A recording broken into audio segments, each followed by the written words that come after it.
সমর্থকরা আসলে এই দলটাকে আর খুব একটা ট্রাস্ট করতে পারছে না। দলকে ট্রাস্ট করতে পারছে না, এই কথাটা একটা বিগ স্টেটমেন্ট হয়ে যায় আবার। মানে এই দলটার মালিক তো আসলে বা দলটা পরিচালনা করছেন তো কোচ।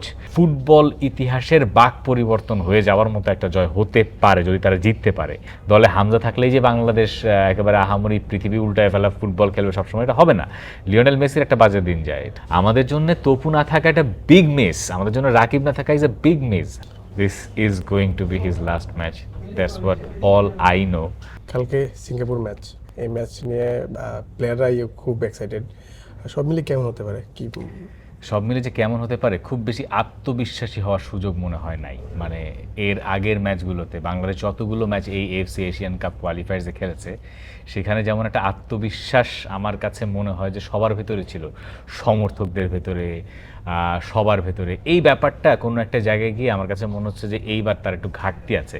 এমন এই আত্মবিশ্বাসের ঘাটতির পেছনে হয়তো এমন হতে পারে যে সমর্থকরা আসলে এই দলটাকে আর খুব একটা ট্রাস্ট করতে পারছে না। দলকে ট্রাস্ট করতে পারছে না, এই কথাটা একটা বিগ স্টেটমেন্ট হয়ে যায় আবার। মানে এই দলটার মালিক তো আসলে বা দলটা পরিচালনা করছেন তো কোচ। তো কোচের ওপরে ওই আস্থা তো বাংলাদেশের সমর্থকদের অনেক আগেই হারিয়ে গেছে।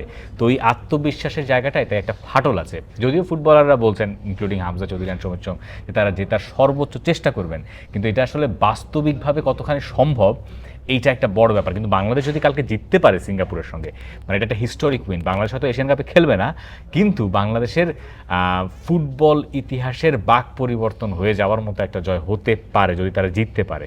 কিন্তু না জিতলে এটাতে এমন হামরি কিছু হবে না। কিন্তু আমরা যেটা চাই হচ্ছে, সেটা হচ্ছে বাংলাদেশ একটা ফাইট করুক। বাংলাদেশ এই থ্রু আউট দ্য টুর্নামেন্ট, এই এএফসি এশিয়ান কাপ কোয়ালিফায়ার্সে যে ধারায় তারা লড়াই করে গেছে, এই ধারাটা তারা বজায় রাখুক। আমার কাছে মনে হয় বেসিক জায়গায় মানুষজন এইটুকু অ্যাটলিস্ট দেখতে চাইবে। এরপর জেতার পর কথা পরে। একদম। আর যদি বলি যে ভিয়েতনাম ম্যাচ আসলে হামজাকে আসলে খেলানোটা কি পক্ষে ছিলেন কিনা, কারণ হামজা যেভাবে ট্রাভেল করে আসছে এবং কি মাঠেও তাকে অনেক ক্লান্ত দেখা গেছে এবং কি তার একটা ইনজুরির সম্ভাবনা ছিল। সামনে যেহেতু সিঙ্গাপুর ম্যাচ, এই ম্যাচের আগে আসলে এরকম ম্যাচে আসলে এরকম একজন প্লেয়ার যে হচ্ছে ট্রাম্প কার্ড লাইক টিমে হামজা থাকলে আমরা জানি যে টিমকে কেমন পরিবর্তন হয়ে যায়। এই জায়গায় আসলে কোচের মানে কী বলবেন এই পুরোটা নিয়ে? হামজা চৌধুরী যখন ফার্স্ট হাফে মাঠে নামলেন, তখন আমি ভেবেছিলাম যে ফার্স্ট 45 মিনিটস অথবা 60 মিনিটস।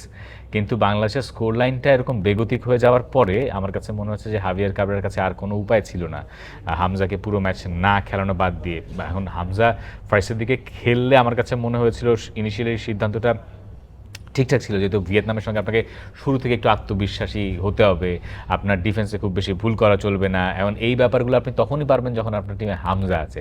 হামজা সেই স্টেবিলিটিটা হয়তো বাংলাদেশকে দিতে পারতেন, কিন্তু ওই সময় ব্যাপারটা যেহেতু কাজ করা নেই, যে কোনো দিন কাজ নাও করতে পারে। মানে দলে হামজা থাকলেই যে বাংলাদেশ একেবারে আহামরি পৃথিবী উল্টায় ফেলা ফুটবল খেলবে সবসময়, এটা হবে না। লিওনেল মেসির একটা বাজে দিন যায়, এটা সবারই যায়। পৃথিবীর মানে খেলাটা এরকমই। আপনি এটার খেলাটা সুবিধা হচ্ছে যে আপনি পরে আরেকটা ম্যাচ পাচ্ছেন আগের দিনের বাজে স্মৃতিটা ভুলিয়ে দেওয়ার জন্য। তো এইগুলো যখন আপনি বিচারে নেবেন, তখন মনে করবেন যে না ঠিক আছে, ফার্স্ট হাফটা ঠিক ছিল। কিন্তু যেটা নিয়ে একটু কনফিউজড আমরা, যে একটা লম্বা ভ্রমণ ক্লান্তির পরে হামজা যে খেললেন ওখানে 90 মিনিটস, তার প্রভাব আসলে সিঙ্গাপুর ম্যাচে পড়ে কিনা। যদিও এরপরে 3-4 দিন গেছে, বিশ্রাম হয়েছে এবং এখন তিনি আরও বেশি ট্রেনিং সেশন করছেন টিমের সঙ্গে। অবশ্যই ওই ম্যাচে যে অবস্থায় ছিলেন তার চেয়ে বেটার অবস্থায় আছেন। তো আমরা আশা করতে পারি যে হামজাকে আমরা মানে ফুল ফ্লেজেডে পাবো, তার পুরো ফিটনেস নিয়েই আমরা পাবো। আমি খুব একটা শঙ্কিত না, কারণ হামজা লেভেলের ফুটবলাররা আসলে এরকম সময়ে রিকভারিটা করে ফেলতে পারেন। তাদের ওই ব্যাপারগুলো আসলে ভেতরে থাকে, বহুদিনের ফুটবলার তো, এবং যে সিস্টেমে তারা বেড়ে ওঠেন এগুলো আসলে ইনবিল্ট ওনাদের ভেতরে থাকেই আলাদা কিছু জিনিসপত্র। গত ম্যাচে ভিয়েতনাম ম্যাচে আমরা দেখেছি যে স্ট্রাইকে বা ডিফেন্সে খুব মানে থাকে না খামখেয়ালি বা খুবই দুর্বলতা দেখা গেছে। এইগুলো নিয়ে আসলে কি বলবেন? আসলে এই যে ফরওয়ার্ডের এই জায়গায় দুর্বলতা যে ব্যাপারটা, এটা আসলে থাকবে। আপনার মানে আপনার ফ্রন্ট লাইনে যখন রাকিব থাকবে না, তখন আপনি আসলে অনেকটাই অকার্যকর হয়ে পড়েন।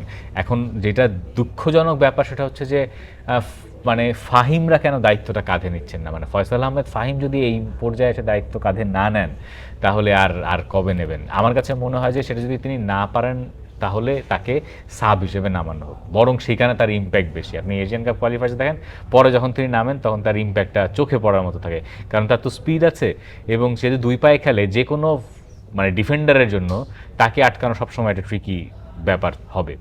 তো যখন পরে নামবেন, তখন গেমের পেসের সঙ্গে তার পেসটার একটু আপগ্রেডেশন থাকে, ওইটা অনেক সময় কন্টেইন করতে পারে না ডিফেন্ডাররা, ওইটা বাংলাদেশকে হয়তো হেল্প করতে পারে। কিন্তু তাকে যদি আপনি আবার সাবেন নামান, আপনি ফ্রন্ট মানে মানে স্টার্টিং ইলেভেনে কাকে নামাবেন এটাও আবার আরেক ইকুয়েশন। আমি মনে হয়, আমি জানি না শাহরিয়ার ইমনকে এখানে বাজিয়ে দেখার সেই সুযোগ আছে কিনা, তবে আমার মনে হয় যে মানে 11 নিয়ে ভিয়েতনামের সঙ্গে যে 11 স্পেশালি ফ্রন্ট লাইনটা ওইখানে চিন্তা ভাবনা করার অনেক জায়গা আছে। ডিফেন্সে যদি ডিফেন্সে আপনার কাছে অপশন নাই, মানে আপনি সেন্টার ব্যাক ছাড়া আসছেন তো, আবার আপনি মজুর মানিককে রেখে গেছেন তো, আপনি তাদের সুযোগটা দেন নাই। আপনার what are the options you don't have any options. যা আছে তার সবই আপনি ইউজ করছেন। Tariq Kazi, Shakil Ahad, Tapu, Biswanath Ghosh is not a centre back. হ্যাঁ, কিন্তু আপনি তাকে 3 সেন্টার ব্যাক খেলাইলে হয়তো এক জায়গায় খেলাইতে পারেন। আপনার কাছে আছে আবদুল্লাহ ওমর সজীব, সেও সেন্টার ব্যাক, জাত সেন্টার ব্যাক না, লেফট সাইডের এবং লেফট ব্যাক অনেক ক্ষেত্রে। এখন তাকে আপনি তো আগের ম্যাচে ডেবিউ করেন নাই, ভিয়েতনামের সঙ্গে আপনি ডেবিউ করাইতে পারতেন, করেন নাই তো। তো এইগুলা না করলে পরে হচ্ছে আপনার যখন ইন্টারন্যাশনাল এরকম কম্পিটিটিভ ম্যাচ থাকবে তখন ওখানে এসে আপনি আর এগুলা মানে এই প্রত্যাশা করতে পারেন না। আপনার অপশনসগুলোকে আপনি ঝালিয়ে দেখেন নাই আগে, এবং আপনার কাছে এখন সেন্টার ব্যাক নাই। এবং বাংলাদেশের ডিফেন্স নিয়ে আমি শঙ্কিত, আমি ভয়ঙ্করভাবে শঙ্কিত বাংলাদেশের ডিফেন্স নিয়ে। এবং যার জন্য শ্রাবণের জন্য কাজটা অনেক চ্যালেঞ্জিং হয়ে যাচ্ছে। শ্রাবণের জন্য কাছে তাই আরো চ্যালেঞ্জিং হবে। বাংলাদেশের ডিফেন্সিভ লাইনটা আপ করে খেলে তাহলে শ্রাবণকে ওই বারবার আসতে হবে, যেতে হবে। ওই কাজগুলো শ্রাবণ করেন ভালো। দুজন খেলোয়াড় কিন্তু হলুদ কার্ডের জন্য খেলতে পারবেন না, তপু হ্যাঁ, তপু এবং রাকিব। তাদের প্রভাবটা আসলে কেমন? অনেক মানে এটা ধরেন তপু যে ভুল করেন না তা না, এমন না যে তপু রাকিব এরা হচ্ছেন যে মেসি খেলা ঘুরাই দিচ্ছেন, ব্যাপারটা এমন না। কিন্তু আমরা বাংলাদেশ তো, আমাদের জন্য তপু না থাকা একটা বিগ মিস, আমাদের জন্য রাকিব না থাকা ইজ এ বিগ মিস। এটা ইটস এ টিম গেম, এটা একা খেলা ঘুরাই দেওয়া যায় না। হ্যাঁ, হামজা একা খেলা একটা ঘুরাই দিতে পারে গোল করে, বাকি 90 মিনিটস ডিফেন্ড করতে হবে না, সেটা কি করবেন? বা মানে তপুর মতো এক্সপেরিয়েন্স ডিফেন্ডার দলে না থাকলে এটা মুশকিল। হ্যাঁ, তার জায়গায় অর্ধেক তপু এখন পর্যন্ত আরেকটা তৈরি হয় নাই। আর রাকিবের তো রিপ্লেসমেন্ট নাই, এবং রাকিব যেদিন থাকবে না বাংলাদেশে, মানে বাংলাদেশ লাকি যে বাংলাদেশ যে জাহিদ ভাইয়ের মতো পরে এই যে আরেকটা রাকিবের মতো একটা ফুটবলার পাইছে। রাকিবকে আমাদের ধরে রাখা দরকার, রাকিবের মতো আরেক পিস রাকিব আর খুঁজে পাবেন না হয়তো। হ্যাঁ, মানে রাকিবের যে ওয়ার্ক রেট ওইটারও একটা আলাদা, মানে আপনি যদি অ্যাটাকিং থার্ডে তার ফিনিশিংও বাদ দেন, তার ওয়ার্ক রেটের প্রশংসা করতে হবে আপনার আলাদা করে। তো না থাকলে বোঝা যায় যে কি নাই। তার মানে একটা মানে সিঙ্গাপুর ম্যাচের আগে কিন্তু এটা ভালোই বিপদে বাংলাদেশ। ভালো একটা মানে আমি বলবো না যে বাংলাদেশ এর আগে যতগুলো ম্যাচ খেলেছে এশিয়ান কাপ কোয়ালিফায়ার্সে বাংলাদেশ সবচেয়ে নড়বড়ে অবস্থায় থেকে আমার কাছে মনে হচ্ছে যে এই ম্যাচটা খেলতে যাচ্ছে। ভাই শেষ প্রশ্ন, হাবির কাবরেরার আসলে কি মনে হচ্ছে? কাবরেরা কি এইটাতে কামব্যাক করার, এটা অনেকে বলছিল কামব্যাক, আসলে আমার there is no comeback from here. That's it. This is going to be his last match. That's what all I know. আমি এটা ভুল হইতে পারি, but that's what I think and that is what my analysis is. তাহলে কি অন্য coach কি ইতিমধ্যে সব ঠিকঠাক করে রেখেছে কি?